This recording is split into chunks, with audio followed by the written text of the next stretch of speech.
Lo habíamos dejado en el Carbonazo. Ya.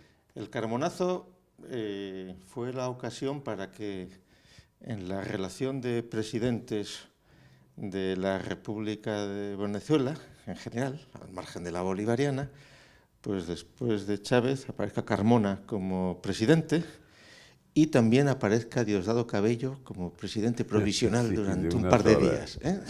Sí. Pero bueno, ahí ya está incorporado a esa relación. Y 3 días después, pues ya se incorpora Chávez Sí, de nuevo. al poder, hasta su fallecimiento. Ya habíamos comentado en la intervención anterior algunos de los reajustes que Chávez, pues, con su experiencia cercana a la muerte, habría tenido a partir de 2012, pero una de las cosas que me sorprende y quiero preguntarte es la siguiente. El 12 de octubre de ese año de 2002 2002. es cuando Chávez decide que comienza a celebrarse el Día de la Resistencia Indígena. Coincidió que fue ese año. Sí. En lugar de celebrar el descubrimiento, el Día de Colón o otras cosas que se celebran habitualmente el 12 de octubre. Al parecer tuvo que ver con la conciencia que habría tomado al descubrir la acción de sectas protestantes con indígenas Nuevas tribus se llamaban, no, claro. con nuevas tribus y que están en segundo lugar después del Instituto Lingüístico de Verano, en lo que es la penetración ideológica norteamericana protestante, y dicen, o he escuchado yo, que al parecer Chávez en una visita un día preguntó quién era el presidente Y le dijeron que un americano. y dijeron que Un gringo. Clinton o que Carter o que el que Sí, tocara. exacto, sí. Y entonces ahí empezó lo de la resistencia indígena. Claro, y una obsesión creciente por adular al indígena, que en realidad era una cuestión que no tiene, que el porcentaje en Venezuela es muy menor al de otros países, pero que sí que va a suponer y ya que hablamos de los indígenas, pues el atentado que se produjo 4 años después, aunque ahora volvamos a otras cosas, el atentado que protagonizó el comandante Teodoro Darnot, fundador de Hezbollah América Latina, en octubre del 2006. 2 artefactos no los puso él, los puso un chavalito que lo detuvieron, y era Guajiros Bayú, etcétera, etcétera. Claro, esto que es una cuestión menor, porque el tal comandante Teodoro, pues, que sigue por ahí danzando, pues, pues es un marginal, ¿eh? Pero, sin embargo, sí que es uno de los primeros vestigios de voluntad de introducir Hezbollah en Venezuela, etcétera, etcétera. Esto es una línea también nueva que se va a potenciar después de estos asuntos. Tú en esos meses, como nos dijiste ayer, pues en 2003-2004, estás conspirando en Caracas, estás en la dirección de ADECA con Henry Ramos, con Morán, y te dedicas a viajar por todos los municipios, ¿no? 2003, 2004, así es. Bueno, mira, hay varios temas incluidos acá. El tema del indigenismo es desde siempre, ¿eh? Chávez, no sé si desde la escuela militar, ellos tienen una famosa teoría, la llamaban teoría, del árbol de las 3 raíces. Era lo que conformaba, pues, el pensamiento bolivariano de Chávez y su grupo, etcétera, que incluye un juramento simbólico, un samán que hay allí, un árbol histórico, donde fueron a jurar la lealtad y tal. Y hay también la revitalización de la figura, por ejemplo, de Rodríguez, el maestro de Bolívar, ¿no? Hay una especie de una nueva fase del mito a los héroes, del mito de los héroes, en particular Bolívar, y el mito indígena, que lo revitalizan en el país menos indígena de América hispánica, esa es la verdad. Porque si bien es cierto, hubo una presencia indígena significativa en la conformación de la población, es en dos regiones, particularmente en la región de los Andes, donde eran los timotocuicas, descendientes de los chipchas de Colombia, una especie de rama incaica, ¿no?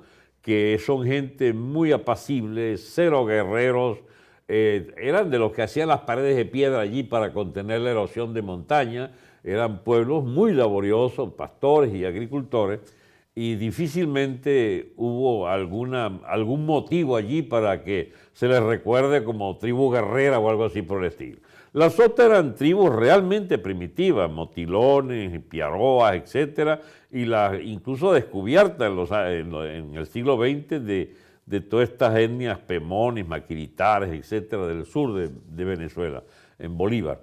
Habían otros, sí, los guayú, que, digamos, si exageráramos la nota, podía hablarse de una nación guajira, que es que compartiendo con Venezuela y Colombia había pues por lo menos una nacionalidad étnica allí, que una nación étnica que nunca llegó a conformarse, pero para nada, ni siquiera con atisbos de nación política. Son una mancha entre las dos naciones, entre Colombia y Venezuela, que mal los dividieron en la península de La Guajira, pero ellos siguieron unidos con su comercio y su cosa y sus ritos. Ahí hay dos etnias a su vez interiores. Yo no conozco muy bien el tema, porque sencillamente no hace, digamos, a una temática importante en Venezuela, y Chávez sí la puso como el gran tema de Venezuela. Tanto que si ves la historia de la constituyente de Chávez, hay una fracción indígena, pues que él hace elegir. No es que no hubiera antes una preocupación elemental por las tribus, era siempre un terreno de maniobra para el clientelismo indígena de los partidos, particularmente Acción Democrática. Y Chávez se da cuenta de que es una beta importante porque a través de los caciques logras controlar no solo una masa de votantes, que aunque sea poca, es significativa para los efectos, digamos, de las maquinarias de partido en esos estados muy poco poblados, pero que también eligen senadores y diputados, ¿entiendes? Pero esta clientela indígena, bueno, él la magnifica y los hace pues vestir de indígenas y tal, o en Guayuco los trae a Caracas y desfilan, y ha sido pues toda una parte del teatro chavista, hasta ahora que se revelaron todos esos indígenas, están contra Maduro y lo califican con los peores epítetos. O sea, los chavistas indios o indígenas ya no creen el cuento de la nación indígena, ¿entiendes? Aborigen, etcétera, etcétera. Yo me acuerdo que escribí hace como, no sé, como 15 años, o hice también un vídeo sobre, bueno, que este loco nos quería devolver a ser una nación aborigen de nuevo, que de dónde sacaba esa cosa. En realidad, la población indígena de Venezuela siempre fue muy escasa, eran indios muy atrasados, los caribes, guerreros y, bueno, se ofenderán los que se ofendan, pero había muchos drogadictos, guerreros y sobre todo fenión, haraganes, o sea, no había manera que trabajaban las mujeres, eran las que creaban los hijos y tenían las labores agrícolas, y si algo le debe a Venezuela en su cultura matriarcal o matricentral, es a la cultura originaria de estas mujeres indígenas que la verdad que trabajaban bastante para mantener a aquellos vagos echándose flechazos y drogándose. Pero no hay que yo recuerde, por más lecturas que uno haya hecho, que tú consigas una tradición culinaria, por ejemplo, una tradición ni siquiera los bailes o los cantos, son cosas de un nivel bastante. Esta parte me la van seguramente a recriminar estos famosos cultores del indigenismo y tal. Pero Chávez agarra ese elemento del indigenismo para montar esta tracalería, esta estafa de que Venezuela haya sido una nación que tiene una deuda con los indígenas. En realidad hubo sí focos de resistencia de indios descendientes de Caribe que eran guerreros y lo que siempre se ocultará es que seguramente eran caníbales muchos de esos segmentos como muchos otros en el Caribe. Los caribes nuestros, sobre todo del oriente del país, bueno, si tiene alguna marca el pueblo nuestro de Oriente, es ser proclive a cierto desorden y a ciertas costumbres disolutas que deben venirle de esa mancha indígena caribe que había en el oriente del país. Los de Mérida, Táchira, eran timotocuicas, gente muy conservadora, familia, productores asentados, ¿cómo se llama? Sedentarios, etc. Los caribes eran errantes, no erramundos, y andaban siempre buscando las islas del Caribe, montando sus guerras, etc. Una de las grandes estupideces que se ha hecho con la historia de Venezuela es haber renunciado a cultivar precisamente todos aquellos valores de las tribus asentadas y serias, como los timotocuicas, y enaltecer esa figura supuesta del guerrero y de resistente antiespañol. Eso no fue mucho la resistencia indígena a la famosa conquista. En Venezuela hubo también todas las leyes de India, las encomiendas, etcétera, que significaron una rápida asimilación de la población indígena.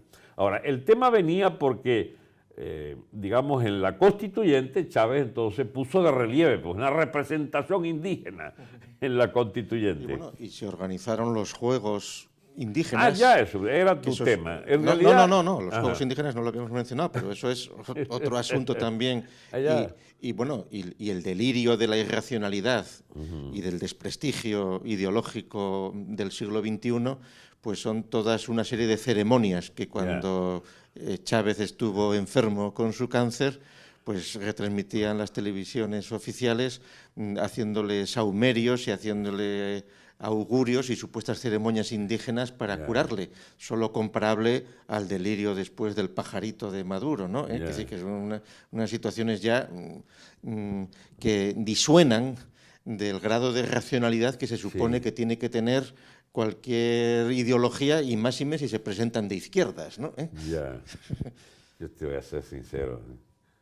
Yo despreciaba tanto ese tipo de cosas que ni siquiera las incorporé como problema. Esa era parte del decorado desfachatado de estos...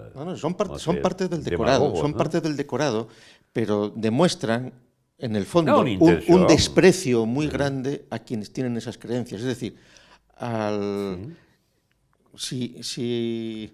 potenciar que existan venezolanos que se crean que haciendo unas ceremonias supuestamente ancestrales puedes ayudar a curar a un personaje, cosas así, reinventado todo gracias al Instituto Lingüístico de Verano, a nuevas tribus y a otros ideólogos, antropólogos franceses, mercenarios locales, etcétera, todo lo que haga falta. Lo que estás haciendo es, en realidad, fomentando una subclase de ciudadanos que ya el cínico político sabe que son tontos, que son como niños, que les están manteniendo en una estupidez notable, y entonces es un modo de tenerles controlados y adulados y tener una clientela que tiene muy poco que hacer en un contexto nacional, pero bueno, es... Ahora, diste de paso con la clave del asunto. Hay plata, dinero para chiringuitos, clientela. Mucho vive de esa soberana idiotez de rebajar, digamos, la historia de un país a supuestos ritos incienciarios allí, de revitalizaciones de muertos o de enfermos. Sí, en ese sentido, ya que hablamos de esto, el desfile histórico del Bicentenario, que fue el 30 de julio del 2011, que tiene el mayor interés ideológico y que lo analizó Luis Carlos muy bien en un artículo en el Catoblepas entonces. Ojalá pudiéramos popularizar ese artículo del amigo Luis Carlos. Ese artículo de Luis Carlos es esencial porque ahí se ve la estupidez y la maldad de los ideólogos del chavismo. Reconstruyendo una historia ficción en esta línea, hecho por gente que no se lo cree, o sea, por cínicos, antropólogos. Ahí ganan los que hacen esos trajes, cada vez más coloridamente idiotas también. Luego también es verdad que no se lo creen los que lo empiezan, luego sus discípulos son tan imbéciles que se lo acaban creyendo. Y como eso luego ya lo introducen al gremio de los pedagogos y a educar a la población llegan con eso... hasta antropólogos franceses pues nada, que también ganan su platita. Se acaban tan contentos todos allí. Qué cosa, Dios mío, qué desgracia la de Venezuela con esta locos de atar que nos agarró la conducción del país. Volviendo al 2003-2004, tú en algún vídeo has dicho cómo visitaste los 124 municipios de Venezuela para explicar... No, Venezuela tiene 360 municipios. Tú visitaste 124. Yo fui a un tercio. A un tercio. Pero caramba, quisiera yo que algún otro venezolano conociera 124 Explica municipios. cómo fue eso. Cuesta. Bueno, que Acción Democrática había quedado liquidada como partido después de las derrotas electorales al que le propina Chávez, y una campaña bestial que tuvo él contra la existencia misma de Acción Democrática, y no sé, por instinto, una vez que Chávez estaba en contra, yo decidí que era una bandera, digamos, digna de tomar en cuenta, defender a Acción Democrática del plan de Chávez determinado. Yo nunca había sido Acción Democrática, nunca fui su militante, nunca estuve vinculado sino a la escisión ADECA del MIR. Pero cuando veo que este proyecto de totalitarismo político-social va a la raíz digamos, de buscar la manera de liquidar todo el pasado político venezolano, incluyendo sus instituciones, sus partidos como Acción Democrática, yo decido entonces meterme en Acción Democrática para llevarle la contra al gobierno.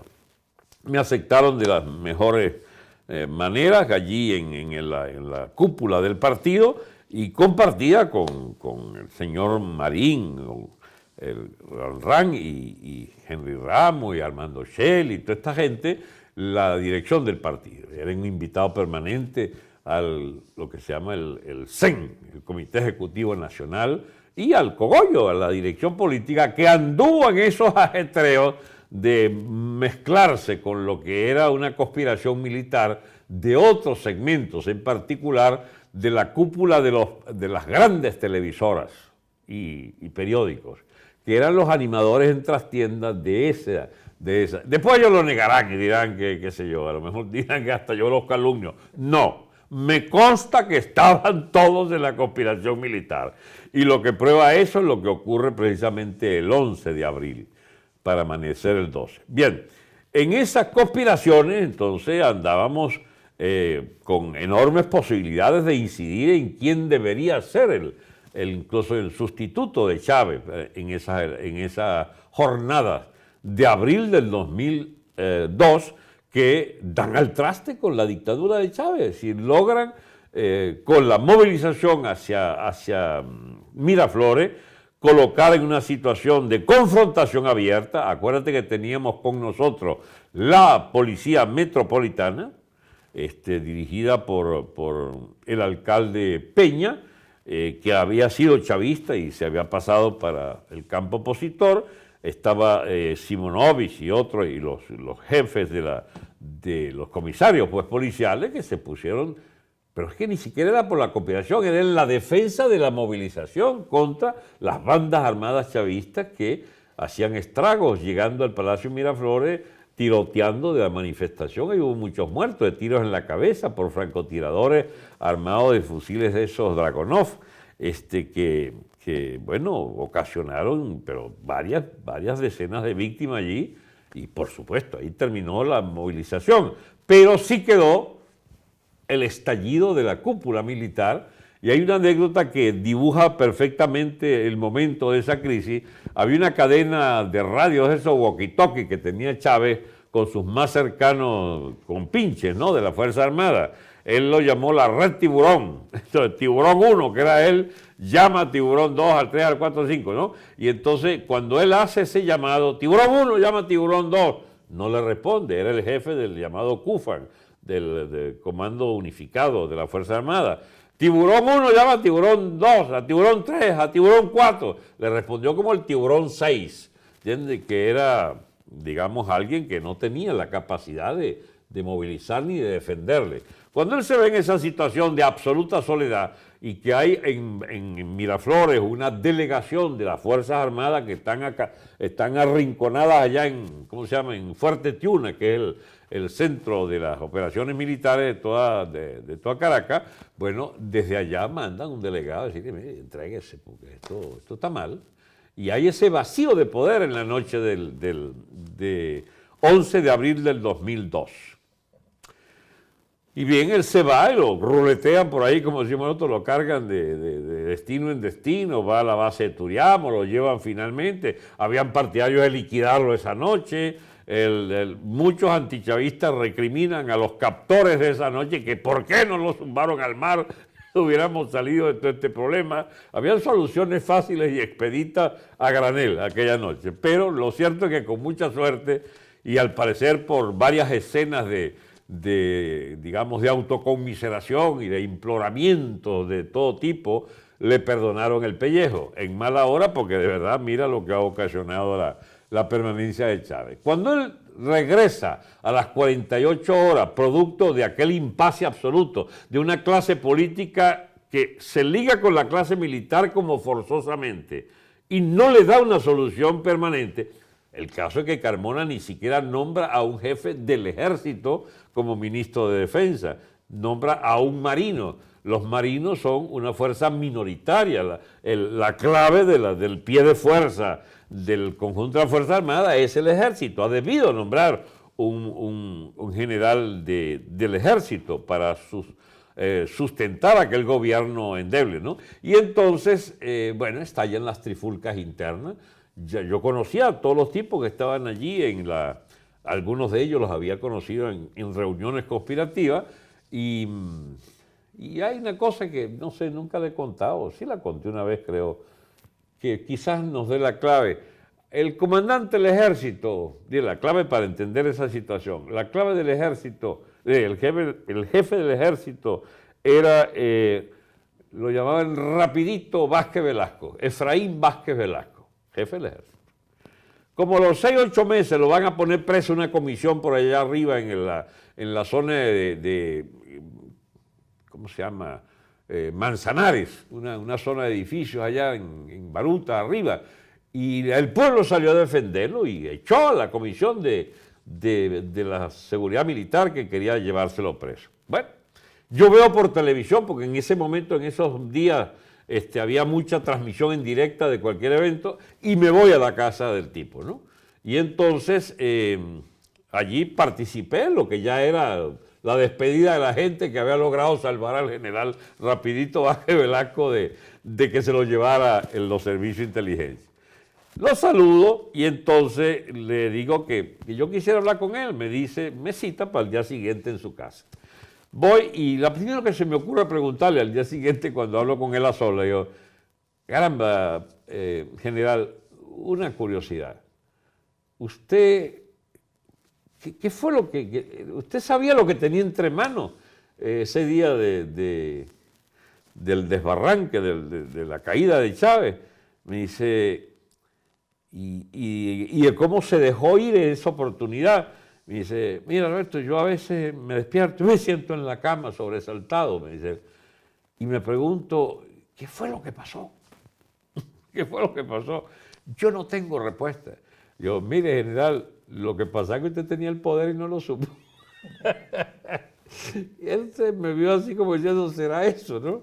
Porque de verdad, la figura clave de la Fuerza Armada era el Efraín Vázquez Velasco, general, y con una gran autoridad sobre ello, y en 24 horas deja quitarse el poder del ejército por una combinación de factores. Uno, generales chavistas como el García Carneiro, ahí del propio sector ahí de Caracas, de Fuerte Tiuna, y hay un general clave que es Baduel, que es un tipo que había estado vinculado entonces al grupo inicial de Chávez, se había retraído, no había participado en el golpe del 82, y se tiene a Baduel como la figura de la recuperación de la autoridad militar de Chávez, que, ¿cómo se llama?, expone una reivindicación de la vuelta de Chávez al poder. Se dice entonces que Baduel habría operado con un exceso ¿cómo se llama?, de celos para tener una influencia segura en la continuación del régimen, y la tuvo, solo que Chávez terminó por esperar la oportunidad pacientemente, no solo de desalojarlo de la Fuerza Armada, sino de hacerle pagar 8 años de cárcel, lleva ya Baduel metido en cana, ¿no? Y al parecer, siguiendo un consejo que le había dado Fidel a Chávez, él va con Baduel a Cuba, y alguien comentó, se ve que, y si no fue así, es maledicencia pura, ¿no? Que le habría dicho Fidel a Chávez, ese es tu Ochoa. Ese es tu Ochoa quiere decir, ese te va a tumbar si pudiera, mejor liquídalo antes. Y optó por liquidarlo.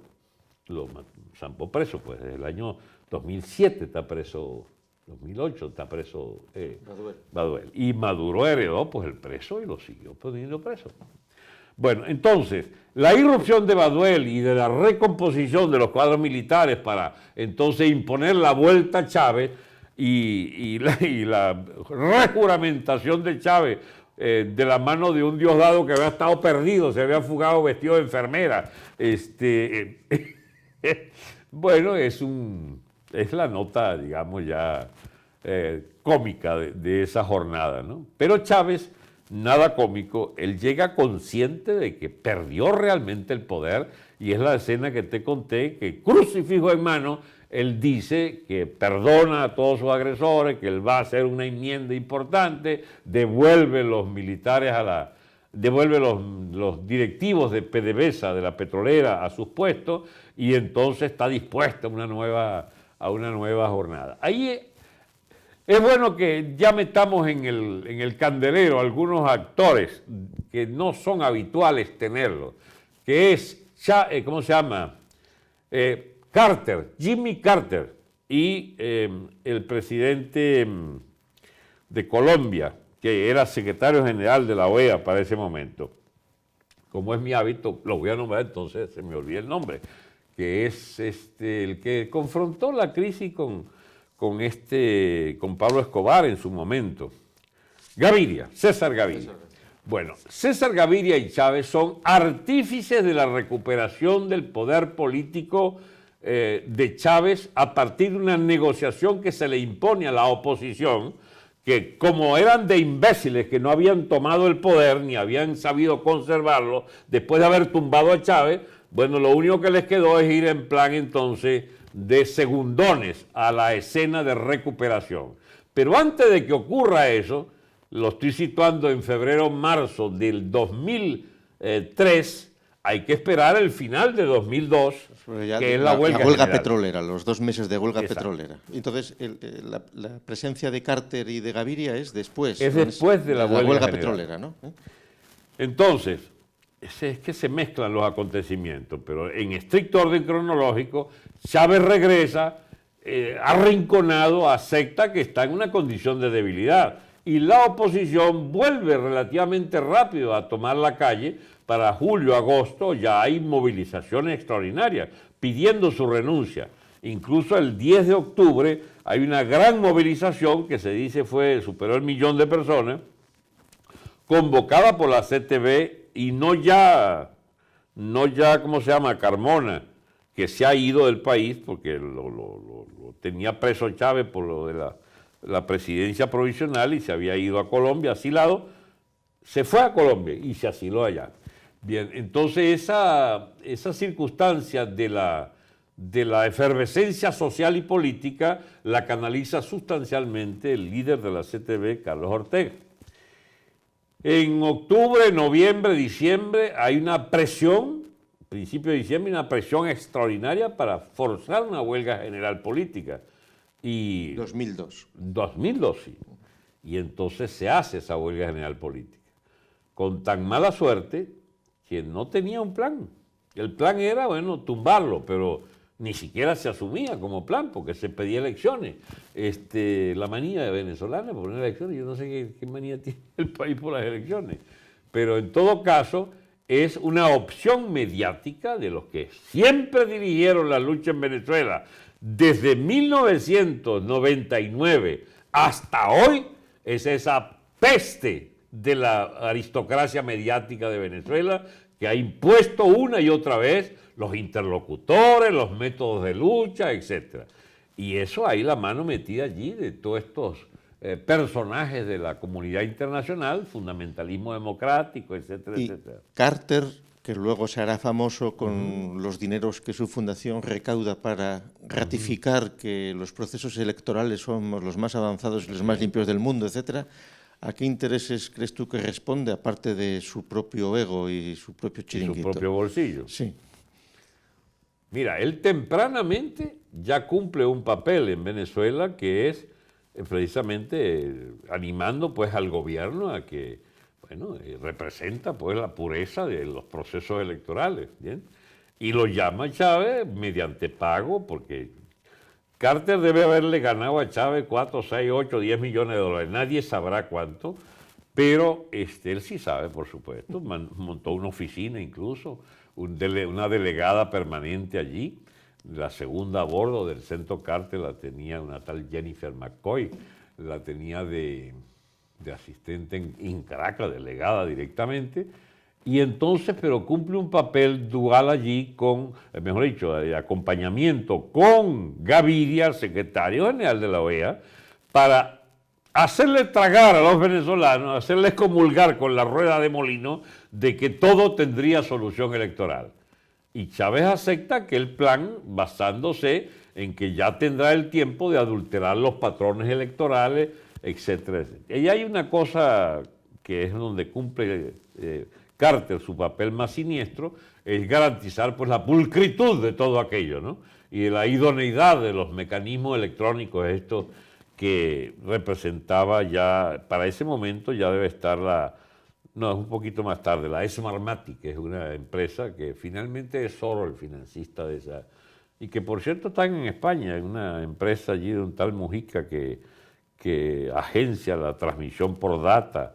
En esto ya una amiga nuestra me ha enviado un audio diciéndome, bueno, la volvieron a hacer, están en España, en la elección del 28 parece que hubo presencia un poco de dudosa patente de la empresa esta de transmisión de datos, porque donde presumen un fraude contra Vox, no soy quien para hacer un juicio definitivo sobre eso, pero sería bueno que le siguieran la pista a esa empresa, ¿no? Que en Venezuela tiene muy malas mañas porque nos atornilló a Chávez 20 años, ¿bien? Y recuerden que es casi siempre la misma familia, Soros, Sánchez, Chávez, Carter, o sea, esa es la misma familia, de manera que, y la Smartmatic, que es uno de los instrumentos preciosos, pues, de ayuda tecnológica para producir ese tipo de eventos insospechables de fraude, pero que son los más grandes fraudes que se han cometido en esta etapa de historia, es las de Smartmatic. Ahora, estábamos entonces en que ese proceso que va hacia la huelga general, en la segunda mitad del 2002, entonces termina en un colosal fracaso, porque es una huelga que, chicos, tiene un programa, y yo se lo discutí varias veces a mucha gente que estaba vinculada a esa dirección. A ver, si una huelga general por una propuesta política de echar abajo un régimen, si no se tiene el programa de hacerla insurreccional, planteando el tema del poder, es mejor que no la hagas.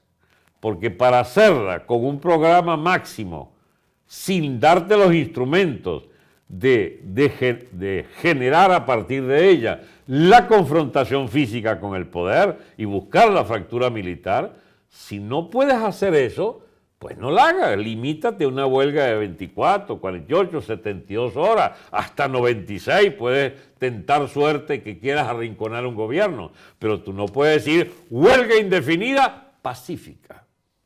Eso es una contradicción en sí misma.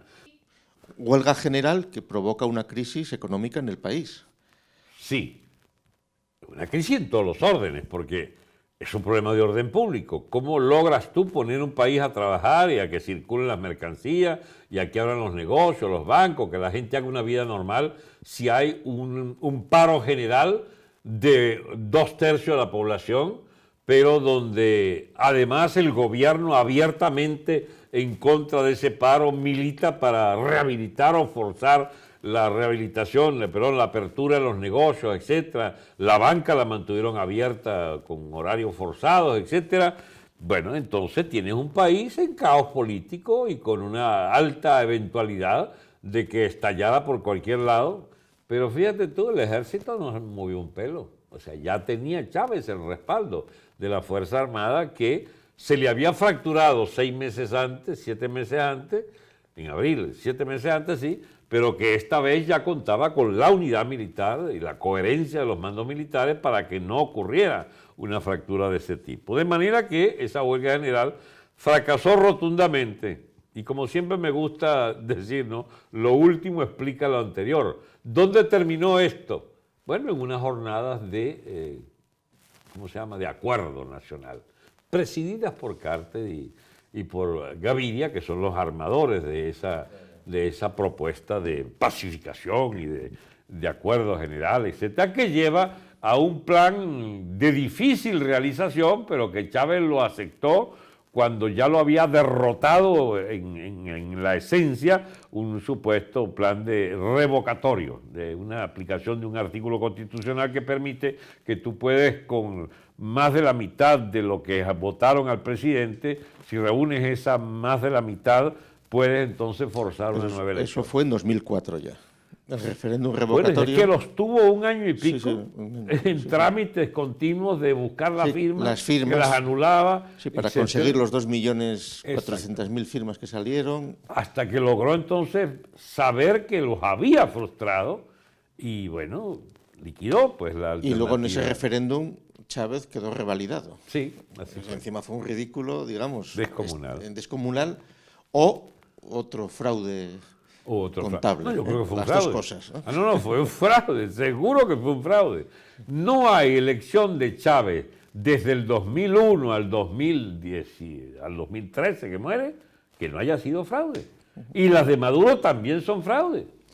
Es que es una cosa que no se entiende en la comunidad internacional, salvo que seguramente por complicidad se quiera dar por ganadora al chavismo venezolano en todos esos eventos. No hubo nunca una victoria electoral, salvo, y eso con dudas, de la primera elección de Chávez en 1998. Todo lo demás está manoseado, es fraudulento o con ventajismo obsceno, pero sobre todo con el fraude electrónico incorporado como método consistente de fabricar esos resultados. A pesar de lo que diga la Fundación Carter y de lo que digan todos esos paniaguados observadores internacionales, que muchos de España pues han ido a todos estos procesos para ratificar la limpieza de los procesos, ¿no? Bueno, sí, hay que ser Pablo Iglesias para ser uno de esos garantes, pues, como si tuvieran algún ápice de ¿cómo se llama?, de idoneidad para garantizar nada. En ese contexto de después de la huelga general es donde tú vas explicando la reconstrucción moral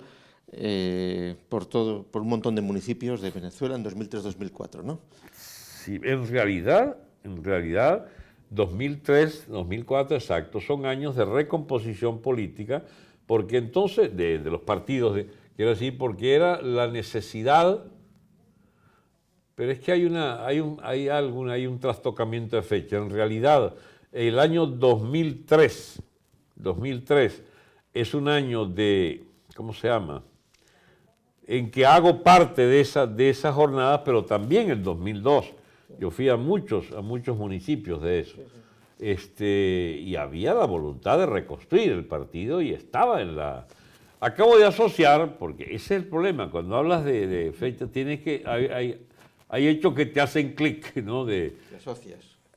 El 2003, la derrota del paro significó que Rafael Marín pierde la Secretaría General de Acción Democrática a manos de Henry Ramos, que lo logra echar, porque era el ala dura del partido que había acompañado los paros, la huelga y el golpe militar, etcétera, etcétera, lo de Carmona. Y en realidad es en ese proceso que yo fui, muchos de esos municipios los visité, digamos, ligado al amigo Ran, al amigo Marín, o autorizado por él, que llamaba a la gente y les pedía que me atendieran, etc. Atenderme significaba que me recibía, mira, a veces 200, 500, 1000, 2000 personas en todos esos municipios. Era la vieja base adeca que se recuperaba de nuevo. Yo recuerdo haber, por ejemplo, en Lobatera, donde había unas legendarias minas de carbón, allá en Lobatera estaba medio pueblo en la... Orgánicamente, ¿qué cargo ocupabas ahí o en función Nada, de qué ibas? Ellos, ¿Asesor? ¿Ah? Como Sí, una asesor, especie de como- invitado permanente al CEN. Y hay, después de que se va Marín, un poco para seducirme en la presencia permanente del partido, entonces me inventaron un cargo allí para no meterme en el cogollo oficialmente, que en Acción Democrática es pacto de mafias internas y yo no era de ninguna. Entonces crearon un cargo para mí que parece tenía alguna tradición en el partido, es presidente de la Comisión Nacional de Estrategia. Caramba, más honorífico imposible, más arronchino imposible. Es estratega. Estratega, sí es. Estratega ADECO. Exacto. Y hice 2, 3 textos que los aprobó por unanimidad del CEN. Uno era sobre el lío con la frontera, donde planteaba todas estas cosas que sucedieron después con la FARC y tal, están planteadas en ese texto de 2003, y otro sobre no sé qué aspectos de la política electoral del partido, y un tercero que era sobre las Fuerzas Armadas. Todavía lo está estudiando Henry, porque me dijo, estoy estudiando, es un tema complicado, donde yo proponía la fractura militar, etcétera, etcétera, y eso nunca se trascendió. Ya entonces. Ya entonces, sí. ¿Y ese texto era amplio o está mecanografiado, supongo? ¿Y Sí. habrá copias? O... Si me dice dónde está, yo no sé. Una copia la tenía Henry Ramos, la otra debo tenerla yo, pero perdida allí en esos archivos de Iris y Beni. Yo sé que como ratón de biblioteca vas a tratar de ubicarlo. Pero era un buen documento que explicaba la lenta degeneración del ejército y de la Fuerza Armada venezolana. Hoy me sería muy útil para decir, siempre lo dije. Pero como yo no ando en ese plan, la gente me conoce. A ver, ¿se acuerdan desde 1999 que yo llamaba a no votar la Constitución? Que voté en contra, que era una figura de oposición a Chávez. Pensaron en mí muchos, incluso segmentos, para eventualmente ser una figura presidenciable. ¿Qué presidenciable? Si aquello era una dictadura que venía rauda a posicionarse de todo. Ese informe al que te refieres sobre la situación militar es anterior al momento en el que Chávez rompe el Tratado de Colaboración Militar con Estados Unidos, que venía funcionando desde el 51 y que creo que es en el 5 cuando lo rompe, ¿no? Tú dices... Ya va, es que, mira, tu memoria no solo es precisa, sino que está documentada. La mía es absolutamente empírica. Sí, yo no me acuerdo de eso. Y esto no está preparado, que es que estamos aquí sí, improvisando. Pero es que además ni que estuviera preparado. No recuerdo, porque es que tú le das mucha importancia a esas cosas, que la tienen. Yo no te la niego. Bueno, son hitos, es son decir... hitos, exacto. A principios del 2005... Chávez me acordé de lo de los tratado. Indígenas y tal, Sí. del excelente artículo de Luis Carlos Martín, porque de verdad yo nunca vi una cosa hecha por un español y del grupo de ustedes acá de la Fundación Gustavo Bueno con tal nivel y enjundia como ese texto. Y deberían conocerlo todas las personas que estudian en Venezuela, ese texto de Luis Carlos. Bueno, pero ya eso de que cuando rompe Chávez con el Tratado de Estados Unidos, ay Dios mío. Bueno, ahí sí me agarraste fuera de base. Bueno, entonces habrá que leer el texto claro, tuyo, a ver en qué contexto está. Bien. Yeah. Vamos a ver. Aquí, ¿Seguimos? Seguimos. Mira, te decía, lo último explica lo anterior. Sí. La manera como se firma un acuerdo de paz con Chávez y esa oposición de los... que recoge ¿cómo se recoge? Recoge los trastos de las consecuencias. ¿Cómo que se dice? Hay un refrán, dice, recoge los trastos de la hecatombe, del ventarrón ese, del huracán ese, del paro. O sea, eso de poner orden otra vez en las instituciones y en la disciplina que la MUD desde ese entonces, pues hay que aprovechar de educar al país en esto. La PREMUD, porque la MUD todavía no existía. Exactamente. La MUD se funda el 23 de enero del 2008. Ajá, pero lo que te quería decir es que ese acuerdo ya es, entonces vamos a tener que hablar de 3 etapas. La coordinadora, con muchos actores de partidos políticos importantes, etcétera, hasta ese paro, la coordinadora quiso arrinconar y tumbar al gobierno.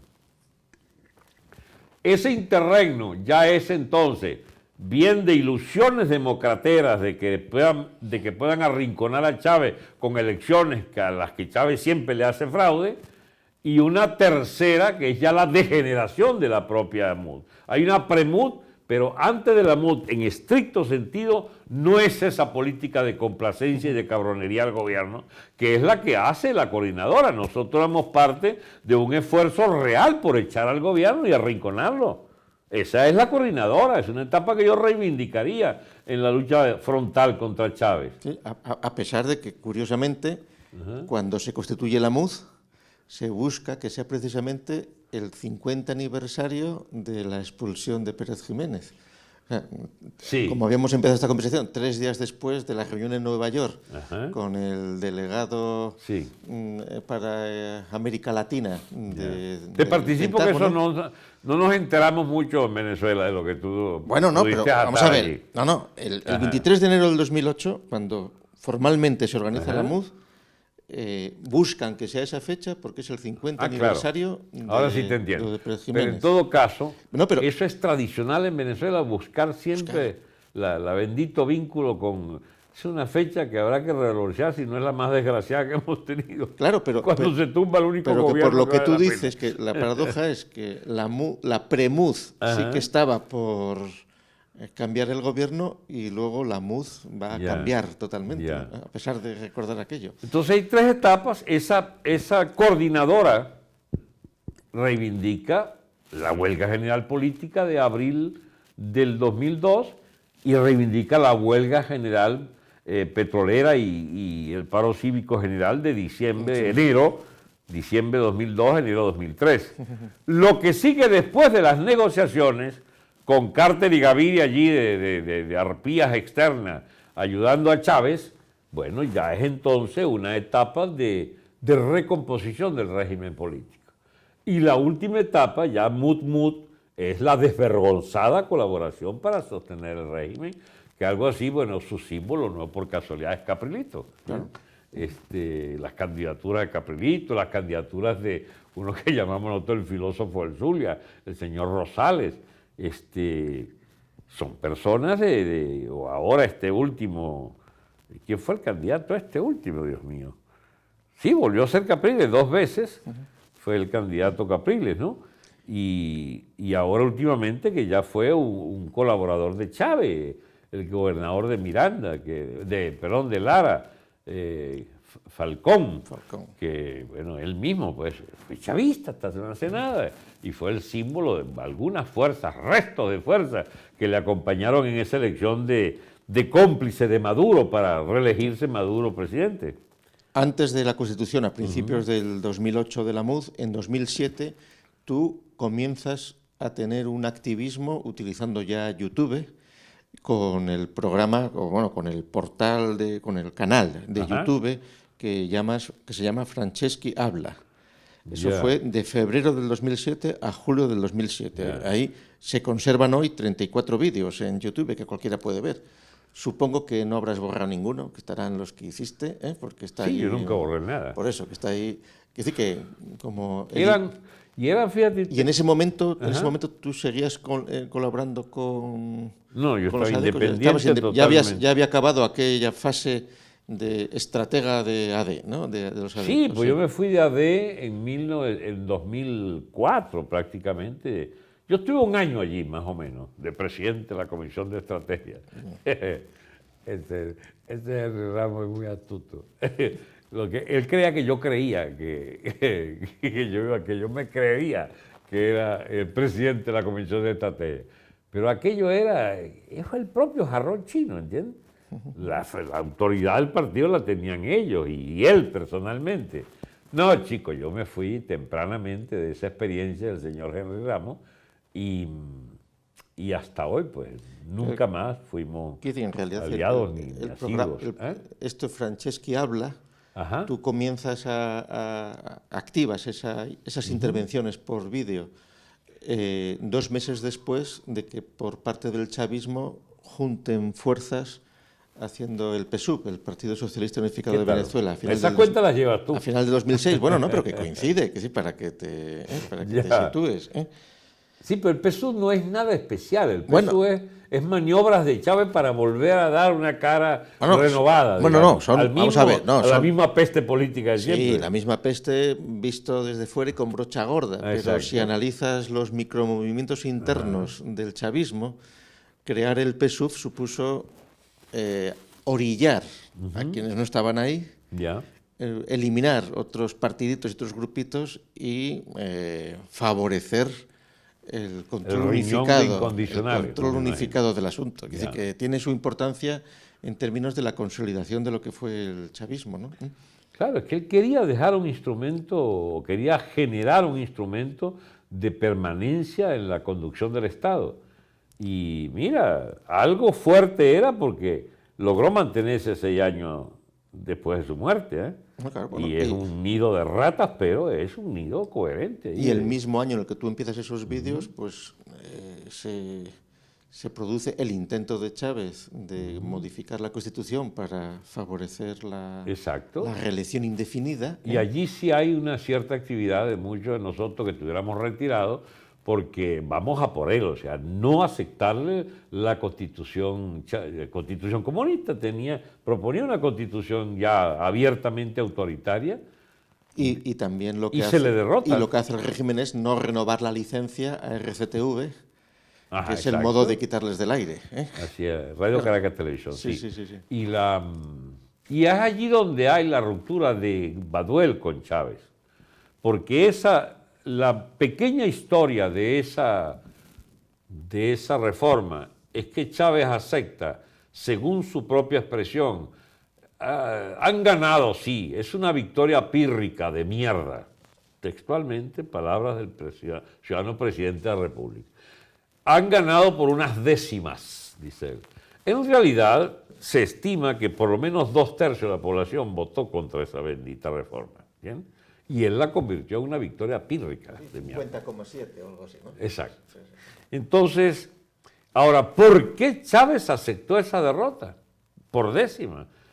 Lo que estoy seguro que si hubiera sido una décima, no hubiera aceptado esa derrota. La aceptó porque era una avalancha de votos en contra, de por lo menos 2/3. Y porque la oficialidad militar le dice, señor presidente, usted no puede hacerle tragar esta rueda de molino al país. No podemos acompañarte. Y el portavoz de eso es Baduel. Entonces Chávez acepta. La gente después nunca me ha entendido, muchos de estos radicales a ultranza, nunca me aceptaron que yo pudiera eventualmente reivindicar el liderazgo militar de Baduel, el liderazgo militar de Baduel. Pero Dios mío, si era un hecho, el tipo es una figura clave de la reincorporación de Chávez a la presidencia el 2002. Él es la figura clave como comandante de los paracaidistas, etc. Pero él es la figura clave también de la exigencia de que no puede aceptarse la constitución esta comunista de Chávez. Y entonces eso queda para la historia. Pues yo no soy ningún baduelista, yo no tengo ningún nexo, digamos, ideológico con el señor Baduel, pero es un hecho que cumple un papel, digamos, de primer nivel en sostener a Chávez y luego tratar de arrinconarle y de desconocerle por la vía de echarle a perder su número de la bendita constitución esa que nos trató de imponer, una constitución comunista. La MUD habíamos dicho que empieza en el 2008, entonces tú empiezas ya a hacer muchos más vídeos en 2009 Sí. y te voy a leer una frase que en La ilusión mediática, como titulas un vídeo breve, en junio del 2009 tú dices, soñar que Chávez puede salir por los votos es una quimera. Ya. Eso lo pensaba yo desde hace años. No, tú lo pensarías de antes, ¿no? Ya. Pero ahí se puede acreditar que eso lo... En 2009 está en el vídeo de YouTube, eso es un documento. ¿Eso fue el 2007, dices tú? No, 2009. 9, Esa frase. o No, sea, hace 10 años. hace 10 años, no, que seguramente lo decías antes, pero que ahí está claro, es decir, el escepticismo y la desconfianza con respecto al aparato electoral Claro. y a todos Eso esos- tiene que ver con que deben haber estado tramando unas elecciones para esas fechas, ¿no? No sé cuál de ellas. Porque esto vuelve y vuelve, la manía por la ilusión electoral, Y mi escepticismo contra las elecciones data de la época del revocatorio, de la época del 2004, 2005 ya. Nunca creí que pudiera Chávez ser abatible desde el terreno en que él, dominando todas las instituciones y particularmente el aparato electoral del país, pudiera ser derrotado. En 2009, tú, a ver si utilizas una vez en uno de los vídeos el concepto de un aislacionista. Ajá. Y mencionas a avezados analistas que utilizan este concepto y tal. ¿Tú crees ¿Pero que me refería a Estados Unidos eso? No, en general, a modelos de estados en términos aislacionistas. Ajá. Que eso, ¿tú crees que ya podía ser que habías leído algún texto de Bueno en ese momento, en 2009, o es demasiado pronto? No, sí, claro que había leído Bueno. Sí. Yo era un fanático del Catoblepa para esa época. Sí. Sí, ya nos dijiste cómo encontraste a Franceschi, porque hablaba de Alejandro Franceschi. Sí, a Perednik, Gustavo Daniel Perednik. Yeah. Ese artículo es de 2004, por cierto. Sí. Aunque tú seguramente lo viste. Pero en realidad a mí me fascinaba la revista Catoblepa. Para serte sincero, no entendía la mitad. Sigo sin entender una buena parte de muchos artículos allí de trasfondo, de filosofía de la pesada, pero yo recuerdo, después supe por ti mismo que eras tú el que montaba la sección china aquella, sobre China. Eso yo los devoraba siempre, los artículos sobre China. A mí me apasionó siempre la cuestión china, ¿no? Mira, la evolución desde Deng Xiaoping para acá. Ahora has desvelado algo que te dije también en privado. Pero no hay por qué ocultarlo. No hay crimen en ello. No, las páginas ante la República Popular China, que durante más de 10 años, una vez al mes salía en el Catoblepa, pues me entretenía yo en recopilarlo. Sí. Mira tú, pero no me advertiste, no digas nunca eso. No, bueno. Es más, tienes todavía el chance de mandarlo a borrar. No pasa nada. Bueno, resultado. Catoblepa para mí es un punto de inflexión de buscar una reorientación a las ideas que ya se agotaban en mi arsenal, digamos, en Venezuela es el desierto ideológico, el desierto teórico. Yo en esa época leía mucha historia de Venezuela. Yo me negué a leer más de marxismo, más nunca, desde el año 89, 79-90, no volví a leer más nunca textos marxistas, había leído demasiado, entonces consideraba casi que contraproducente volver a las viejas temáticas de la lucha de clase o cosas por el estilo. Ojo que, una vez más, reivindicando lo poco que pueda reivindicar de mi pasado, yo creo que seguí siendo marxista porque me topo con Nahuel Moreno, que era un revisionista, era un trotskista, un marxista, digamos, muy innovador y muy abierto al estudio de fenómenos reales y muy militante, que uno se permitía en la corriente de Moreno tratar de pensar a partir de la evolución de las confrontaciones sociales y políticas, de las crisis de Estado para esa época. Bien.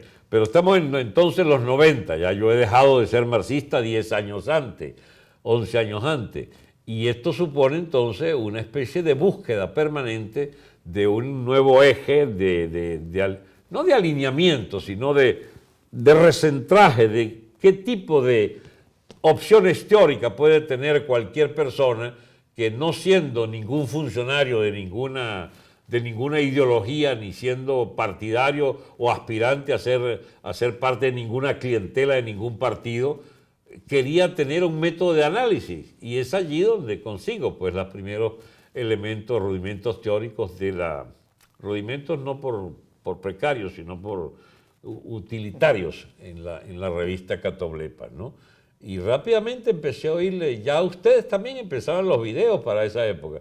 Es que esos eran videos chiquitos, en esa época eran videos, los míos eran pequeñitos, 108 minutos. En aquella época YouTube solo permitía vídeos de 10 minutos. Exacto, es la explicación entonces por qué no hablamos mucho. Entonces, eso, me voy guiando poco a poco a partir de lo que son en general las orientaciones pues, del materialismo filosófico de ustedes como equipo, ¿no?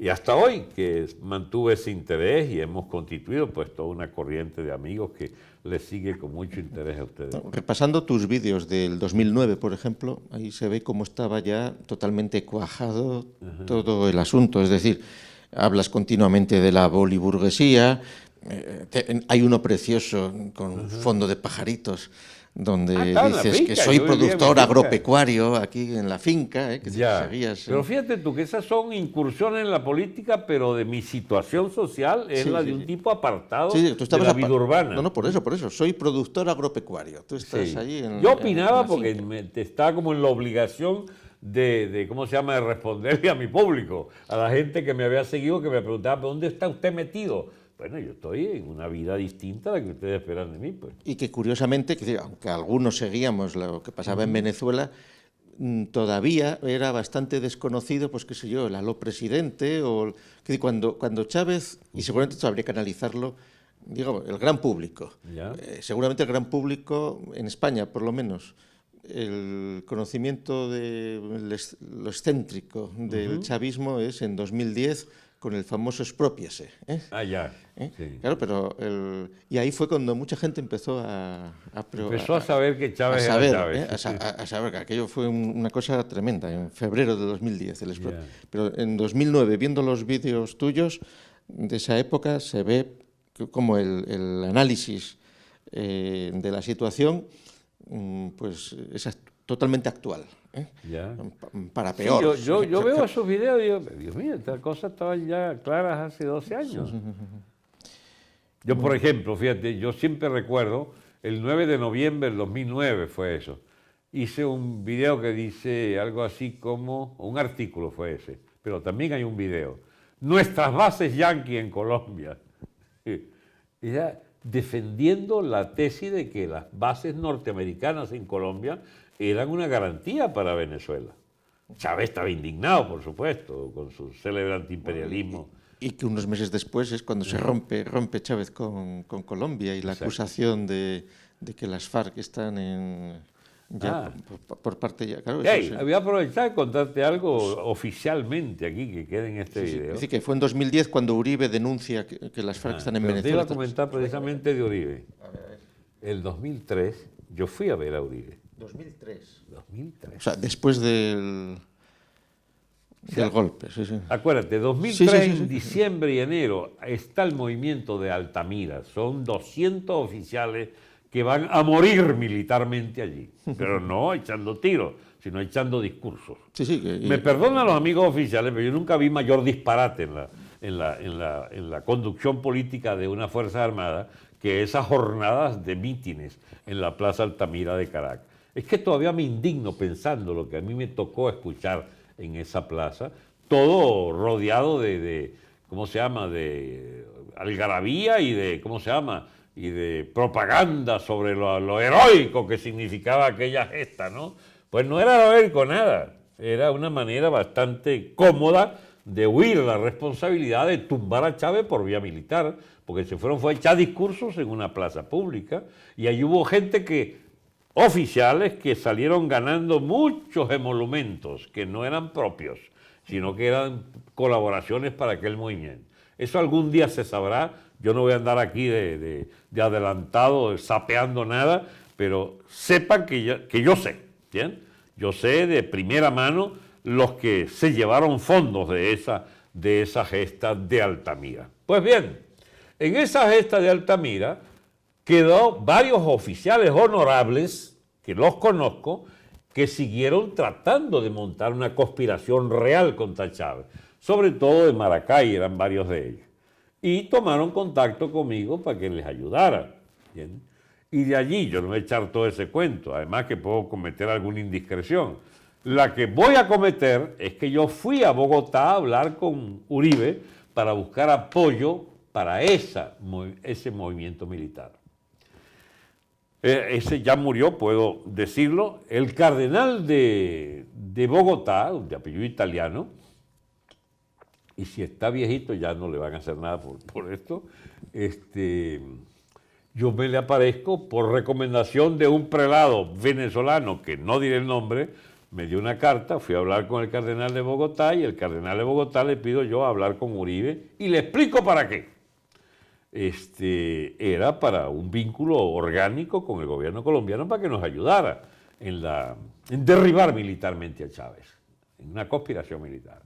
El cardenal en 24 horas me consiguió y yo me aparezco entonces en el Palacio Nariño a hablar con Uribe. ¿Tú solo ibas? Yo solo. De todo esto sí estaba al tanto un gran amigo mío, mi mejor amigo durante muchos años, que murió hace muy pocas semanas, ¿no? Que fue el que, bueno, era mi contacto con la iglesia y de la iglesia venezolana pasé a la iglesia colombiana. Y entonces, aquí, que en la oficina de Uribe yo me planteo el siguiente problema. ¿Cómo le explico yo a este hombre algo que es manifiestamente ilegal para su situación como presidente que ha jurado una constitución de, se supone, respeto a tratados internacionales? Ese tipo de problemas yo me los planteé también. Y entonces le digo textualmente, más o menos recuerdo, presidente, yo quiero que usted sepa que yo estoy aquí por petición de un grupo oficial de Venezuela, y yo respeto, por supuesto, que usted no tome, no necesita pronunciarse oficialmente sobre lo que yo le voy a plantear. Puede perfectamente no decirme nada, que yo lo tomaré ni siquiera como un sí o un no, sino sencillamente como una omisión obligada en su deber constitucional de no mezclarse en un lío con un país vecino y su Estado, etcétera, etcétera. Yo quiero decirle, presidente, que necesitamos la ayuda del gobierno colombiano para adelantar una conspiración de gran escala y me han designado estos oficiales para que hable con usted. Y entonces le buscó una salida elegante. Me oyó atentamente, como 20 minutos, y me dice, vamos a hacer lo siguiente, Franceschi. Yo le voy a pedir que usted hable esto con mi ministro de ¿cómo se llama?, de Defensa, que es un primo mío, apellido Uribe también, ese sí está sapeado. Entonces, y allí terminó muy amablemente la reunión, me despidió, yo lo enteré y él me dio ese chance de hablar. Lo que yo no sabía es que seguramente había levantado el teléfono y le había dicho al primo, mira, para allá va un venezolano que Dios... que haz lo que sea, pero no le hagas caso, una vaina así sería. Porque este tal Uribe, ministro de Defensa, le habrá dicho, indaga lo más que pueda, porque me tuvo como 4 horas allí el tipo. Y hablaba y preguntaba, y yo hablaba, y decía, esto va bien, pues mientras más pregunte va mejor, decía yo. Y entonces el tal Uribe queda conmigo entonces, bueno, a 8 de la noche ya que terminamos, que él me llamaba entonces en los próximos días. Y te acordarás tú, porque era un curioso de esa época de internet, él me va a responder por un email. Era cuando se respondía, no había ni WhatsApp ni nada. Responder por un email era, caramba. Comprometido. Comprometido. Y le digo yo, bueno, que cómo no, que yo espero el email. Pues mire, yo me quiero ir para Venezuela, ¿cuándo puede ser? Aguante, yo le respondo. Chico, 2, 3 días y lo menos responde. Entonces decidió reabrir operaciones. Y tienes que creérmelo, porque no hay otra manera que buscar los testigos, que algunos deben estar muertos. Yo voy entonces a ver al presidente de la Conferencia Episcopal Colombiana, que era arzobispo de Medellín. Me voy a Medellín y le planteo exactamente lo que le planteé al cardenal, pero le digo, mira, yo tengo la impresión de que Uribe y su ministro de Defensa no van a hacer un carajo como nosotros. Entonces, yo le ruego a usted que me ayude cómo hacer, pero ¿en qué lo ayudo, Francesco? Yo quiero hablar con ¿cómo se llama? Las autodefensas. La extrema derecha guerrillera de Colombia, con los hermanos Castaño, le digo yo. Y entonces el cura traga entero, pero me dice, si usted quiere, yo lo ayudo a llegar allí. Usted se va a ir a Urabá, me dice. Y en Urabá hay un obispo auxiliar de la iglesia que está obligado por su cargo en las negociaciones por la paz y la cosa, etcétera, etcétera, un obispo de justicia y paz, no sé cómo llamaban eso, una comisión de justicia y paz, que él lo pondrá en contacto con esta gente. Para Urabá, al norte. Urabá es una zona donde estos desalmados de las autodefensas habían hecho masacre tras masacre. ¿Cómo sería nuestra desesperación por echar a Chávez o por impedir que ese loco acabara con nuestro país, que estamos dispuestos a pactar con las autodefensas de Colombia, chicos, para que nos ayudaran? Allá fui, entonces. Y las autodefensas habían hecho de Urabá una tierra de orden, pero era porque habían hecho masacres de todas clases y genocidios, digamos, y toda clase de exacciones, de represiones, etcétera, para lograr lo que lograron. Limpiaron Urabá, las plataneras y toda esa zona ya de la presencia izquierdista y reinaban en esos platanales, en esas montañas aledañas allí. Bueno, entonces el cura los curas estos de allí de Urabá, me dicen que cómo no, que ellos pueden hacer, que ya habían hablado con el obispo, que iban a conseguirme la cosa. Y entonces, eso fue en la tarde, y me dicen que de madrugada salíamos entonces al encuentro, que ya habían mandado al emisario y que habían dicho que sí. Entonces yo me acuesto temprano,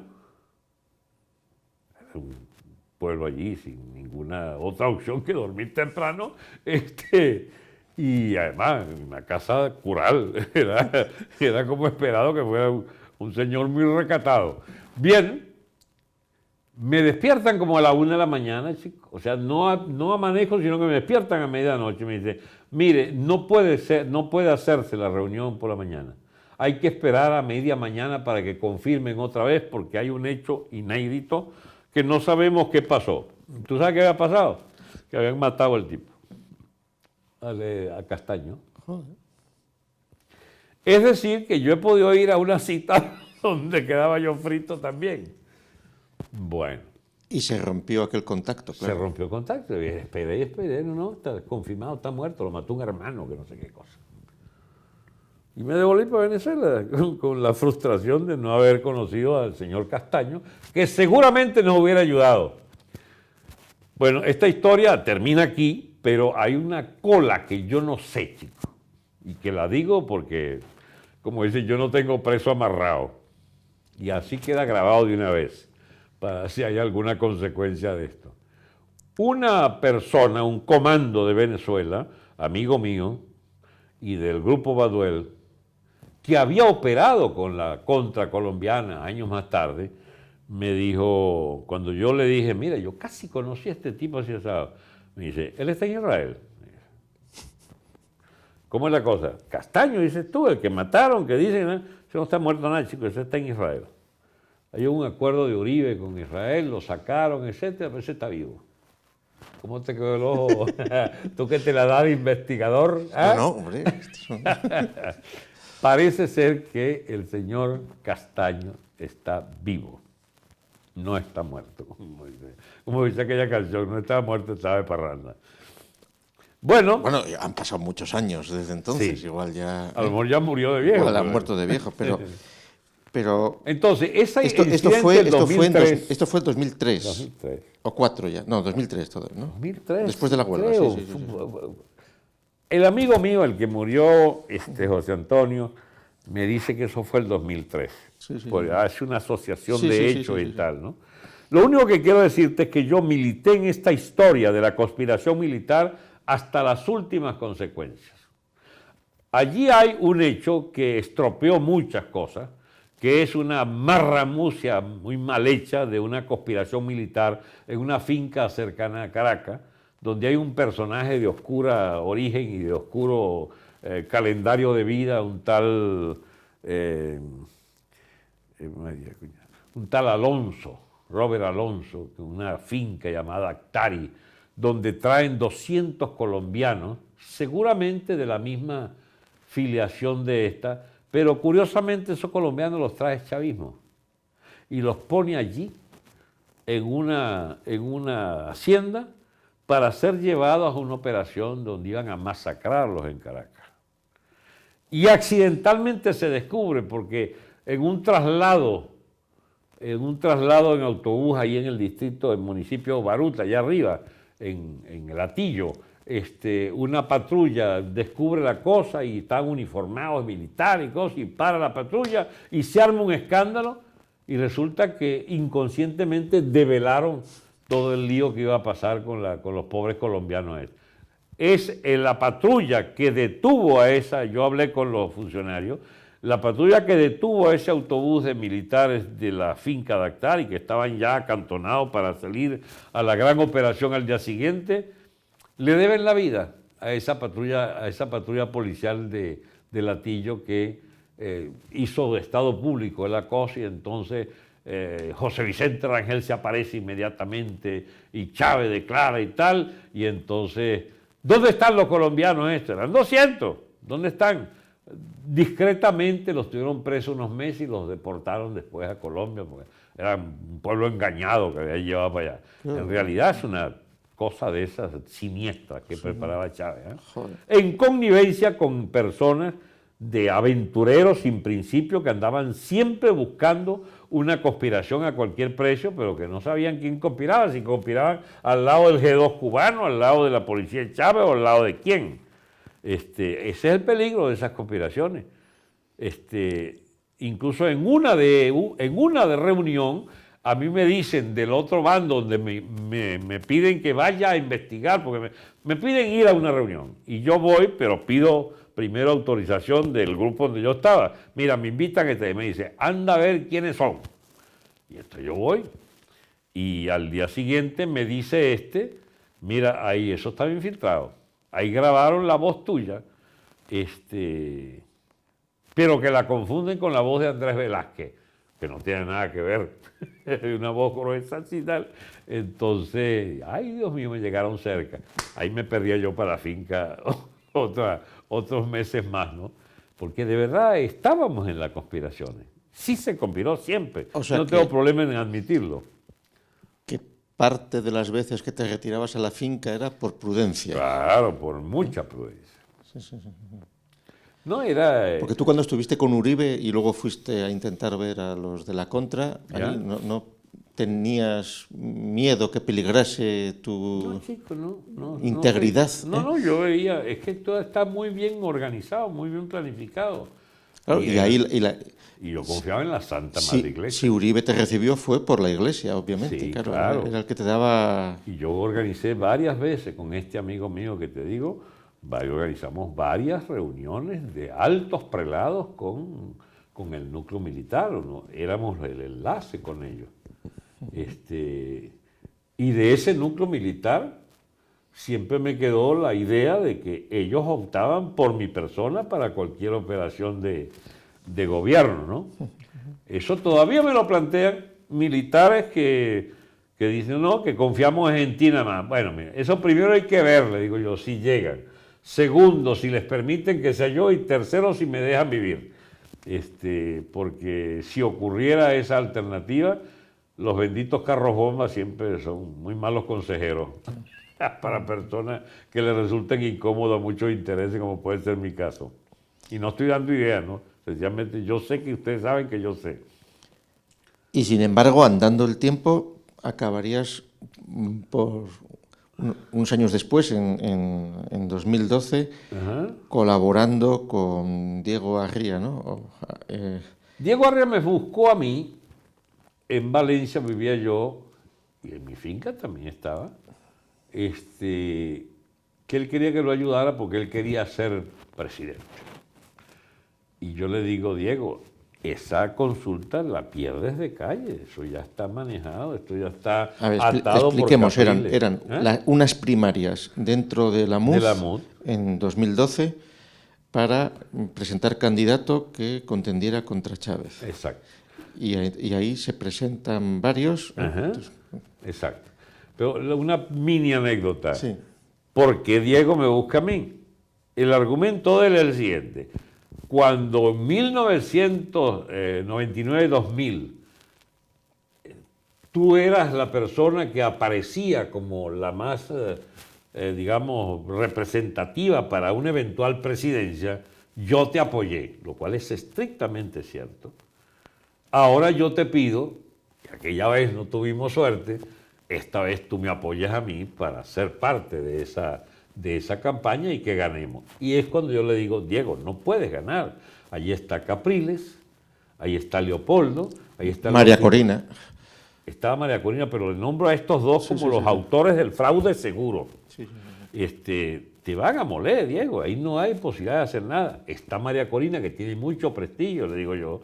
Estaba Pablo Pérez, por el hombre este allá del Zulia, ¿no? Que era una figura, un gobernador de estado que tenía fuerza también, una maquinaria. De manera que no tiene chance. No, yo sí creo. Diego, no tiene chance. No, yo sí creo. Está bien, vamos a ayudarte. Y entonces le asesoré en algunas intervenciones públicas que hizo, en debates, etcétera, pero él rápidamente como que no le gustaba, o no le gustó, digamos, no sería que percibiera derrotismo en mí, pero él percibió que yo no era el que le daba pues el ánimo necesario. Entonces se buscó un peruano, amigo de él, de Harvard, que sabía de cosas de manager, de imagen, y un jovencito también, un tal Oliver, que era también asesor de campaña, según él. Yo de golpe me vi compitiendo con unos tipos que proponían pelotudeces. Y él optaba era por una línea. Diego, ¿qué hago yo aquí? Sin embargo, yo lo acompañé hasta el final. No, y tú llegaste a grabar un vídeo apoyándole. ¿Ah, sí? Sí, además llevabas unos meses sin hacer vídeos y hay un vídeo en, pues eso, en el mes, era un peligro buscando en vídeos, el mes de enero del 2012. No, es que coincide con que Chávez hizo un poco por hacer propaganda a María Corina, seguramente sin buscarlo. Es aquella célebre intervención en el Congreso donde María Corina le llama ladrón. Expropiar es robar, presidente. Y entonces Chávez dice, bueno, usted primero gane y águila no caza moscas. Águila no caza moscas. Es un personaje. Eso fue justo unos días antes de las primarias que se retiró Leopoldo López. Por consejo de Salarromer, que lo asesoraba, le dije, ese le hicieron caso. A mí Diego no me hizo caso. Era que se retirara, que ya lo iban a moler a palo. Y lo molieron a palo. Claro, porque le dejaron una cifra insignificante de votos. Y entonces se parece que fabricaban la tesis de que podía ganar María Corina. Y debe haber tenido 500.000 de votos. Le dejaron 80, 40.000, no sé. Sí, María Corina, con la fama que tenía entonces, sacó 110.000. Muy bien. Pero eso es que le robaron 300.000 o 400.000 por lo menos. Y sin embargo, Capriles sacó 1.800.000. Ese es fabricado, ese el 64%. Eso no es cierto.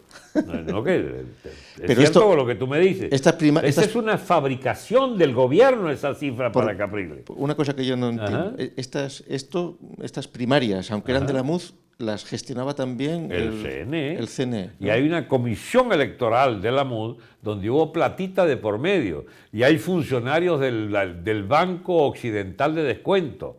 Funcionarios del banco pichando allí. Era la boliburguesía que estaba detrás de eso. Y su candidato estrella Caprilito. Pero por favor, si eso ya no nos engañan más nunca.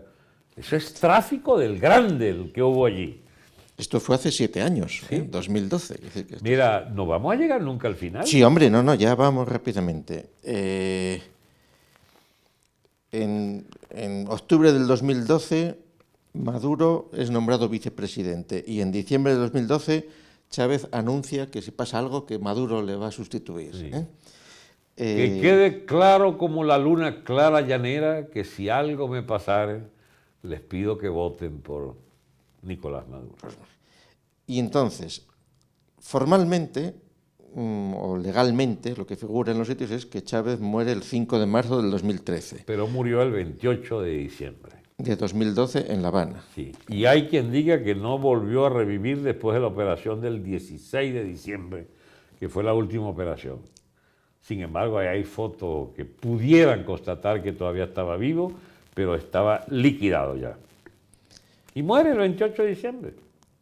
En ese tránsito de oscuridad y de atención mediática sobre el asunto, vuelvo a decir, 4 días antes de la fecha de reconocimiento de la muerte de Chávez, la del 5 de marzo, como dicen con tanta cursilería los chavistas, de su siembra, que es lo que les gusta decir eso. Tú en un vídeo dices, Siempre he creído que quien ha de dirigir un país debiera haber dirigido una empresa por 1 o 2 décadas. Que ayer lo Era volviste a decir. propaganda. No, pues que fíjate, a mí me impactó tanto que fuera este inútil de Maduro, porque es lo que ha hecho en la vida. Un reposero sindical, era todo lo que había hecho. De trabajo ninguno. Creo que manejó unas horas un autobús del metro de Caracas, ¿no? Pero por favor, es que desconocen lo más elemental.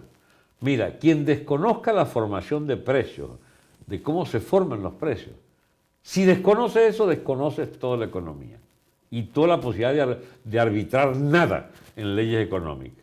Bueno, ellos son los que creen que los precios se pueden imponer y poner un fiscal además que vaya allí y vigile aquello.